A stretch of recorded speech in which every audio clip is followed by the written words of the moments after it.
Archbishop Zolile. It's great to have you here in Pretoria. Welcome to our headquarters, your headquarters, Kanya House. Obviously, you're meeting here at St. John Vianney Seminary, but it's good to have you in Pretoria. How are you today? Well, thanks. Good morning, Sheila. Good to have you here too. Well, plenaries have to be prepared for. So the board meeting serves that purpose, to look at things to be discussed at the plenary sessions. So the board meeting is like a preparatory body where we sit and discuss some things prior, things that we need to take to the plenary or simply make decisions on some here at the board meeting. But mostly, yes, the bishops have to be informed about what is taking place at the board meeting and what is going to be taking place at the plenary session. 75 years to be celebrated next year. Definitely we have agreed on celebrating this on the Sunday during the plenary session. To highlight a few things. For example, we are going to be looking at those 75 years, creating a little bit of a history, be it a booklet with some pictures or even some videos, playing to remind people of the last 75 years. It's good to recapture the history of this. So it's going to be celebrated on the Sunday in between. Mm-hmm. Well, all the departments, do come and give reports during the board meeting as well as during the January plenary.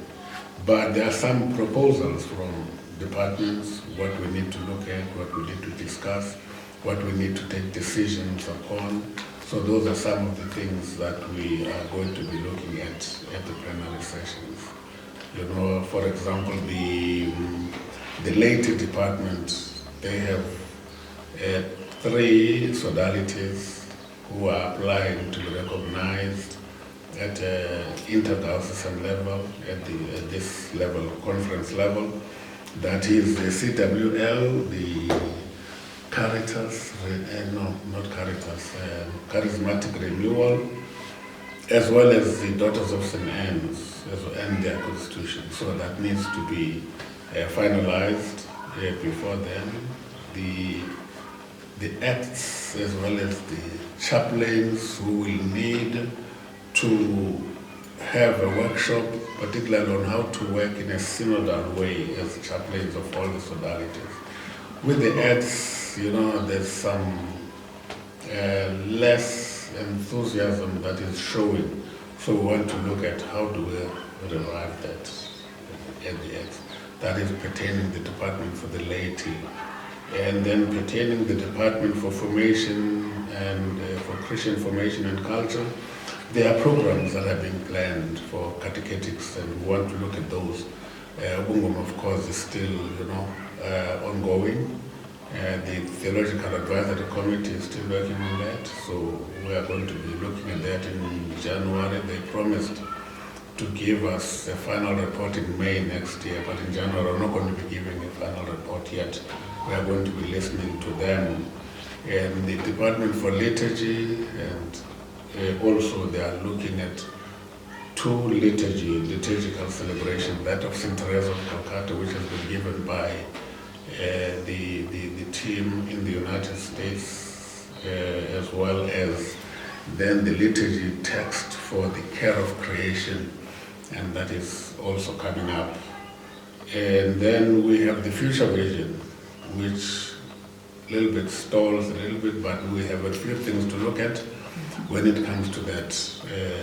We don't talk about amalgamation of seminaries anymore, but we talk about developing St. John Vianney towards, being as an institution where even people who are not necessarily studying for priesthood will come and study here. So we are still, it's an ongoing talk about that one.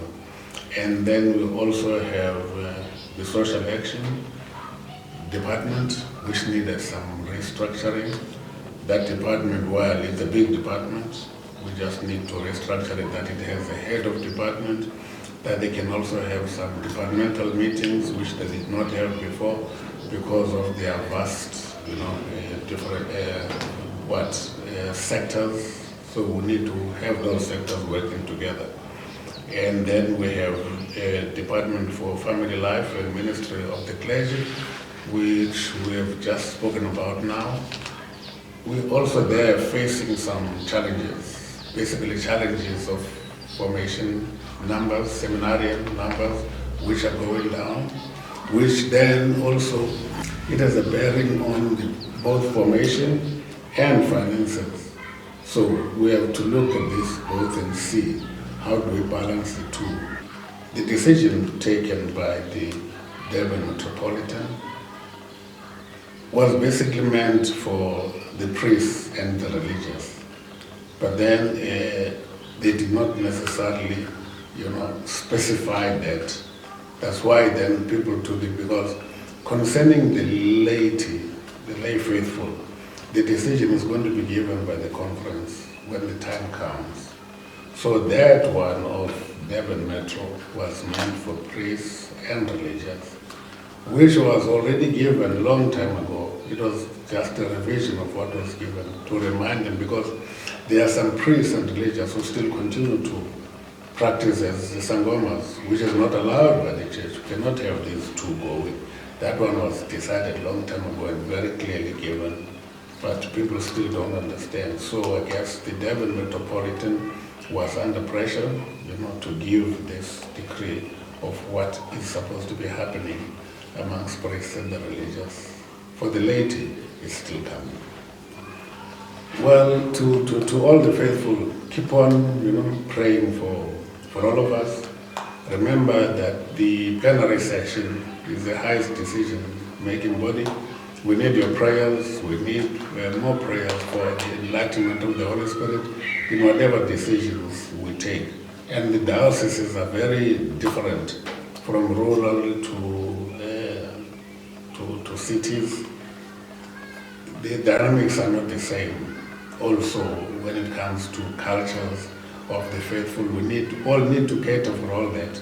So it's quite a lot of work when we meet to try and balance everything. So we need more prayers, we need more wisdom, courage, and strength from the Lord. So let's keep on praying for him. Thank you.